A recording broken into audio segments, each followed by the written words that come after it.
Doctor Anbumani அவர்கள் இன்றைக்கு அதிமுக கூட்டணியில் போய் சேர்ந்துட்டார். இத்தனை நாள் வரைக்கும் திராவிட கட்சிகள் கூட கூட்டணியே இல்லைன்னு சொல்லிக்கிட்டு இருந்தவர் இன்றைக்கி போய் அதிமுகவோட கூட்டணிக்கு உறுதி செஞ்சுருக்கிறாங்க. அந்த கட்சிக்கு 18 எம்எல்ஏக்களும் ஒரு ராஜ்யசபா சீட்டு கொடுக்குறதா எடப்பாடி அவர்கள் உத்தரவாதம் கொடுத்துருக்கிறதா செய்திகள் வந்திருக்கு. 18 இல்லை 20 கூட ஆகலாம் போல். இத்தனை நாள் வரைக்கும் எடப்பாடியார் அவர்களுக்கு ஒரு மண்ணும் தெரியாது.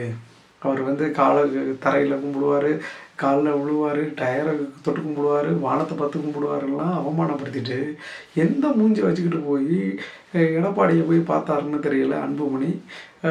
பொட்டி கொடுக்குறோன்னு சொன்னால் போதும் நம்ம ஆள் முதல் ஆளாக போயிடுவார் போல். அந்த மாதிரி அரசியலில் இருக்கிறவங்களுக்கு கொஞ்சம் கூட வெட்கம், மானம், சூடு, சுரணையெல்லாம் இல்லைன்னு நினைக்கிறவங்க போல்.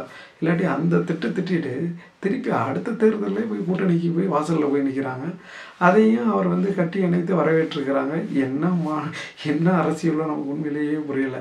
இதில் என்ன ஒரு வேதனைனா, இத்தனை நாட்களாக அன்புமணியை எம்எல்ஏவாக்கி, எம்பி ஆக்கி, மத்திய அமைச்சராக்கி, இப்போ அவரோட கட்சியில் பொறுப்பெல்லாம் கொடுத்து அவரோட தந்தையை சுத்தமாக மதிக்காமல், அவருக்கே தெரியாமல் இவர் கூட்டணிக்கு பேச்சுவார்த்தைக்கு போயிருக்கிறார். பேச்சுவார்த்தைன்னு சொல்ல முடியாது, பேரத்துக்கு போயிருக்கிறாரு. பேரம் இவருக்கே படிந்ததால் இவர் கூட கூட்டணி வச்சுக்கிட்டாங்க. டாக்டர் ராமதாஸ் அவர்களை இவங்க கைவிட்டுட்டாங்க அப்படின்னு தான் சொல்கிறாங்க. அவர் கூட இன்றைக்கு அறிக்கை விட்டுருக்கிறாரு. என்னை இல்லாமல் கூட்டணி வைப்பது செல்லாது அப்படிங்கிற மாதிரி சொல்லியிருக்கிறாரு. ஸோ டாக்டர் ராமதாஸ் பாட்டாளி மக்கள் கட்சி நிறுவனருக்கே தெரியாமல் அன்புமணி அவர்கள் இந்த மாதிரி அவரை அவமானப்படுத்த நோக்கில் போய் பண்ணியிருக்கிறாரு.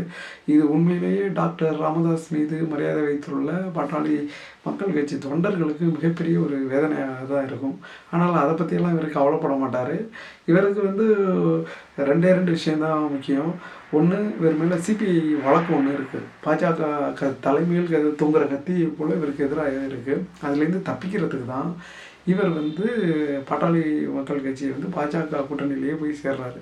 இல்லாவிட்டால் வழக்கு போட்டு வழக்கில் தீர்ப்பு இவர் உள்ளத்துக்கு போட்டுருவாங்களா, அதை தப்பிக்கிறதுக்கு தான் அவர் பண்ணுறாரு. ரெண்டாவது, ராஜ்யசபாவுக்கே இவர் போக மாட்டார்.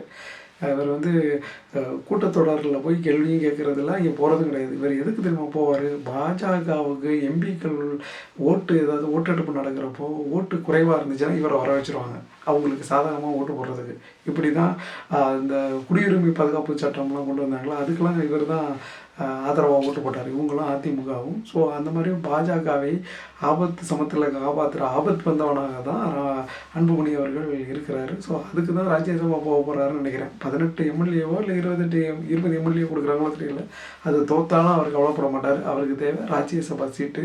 அதுக்கு தான் எடப்பாடியோட போய் கூட்டணியில் வச்சுருக்கிறாரு.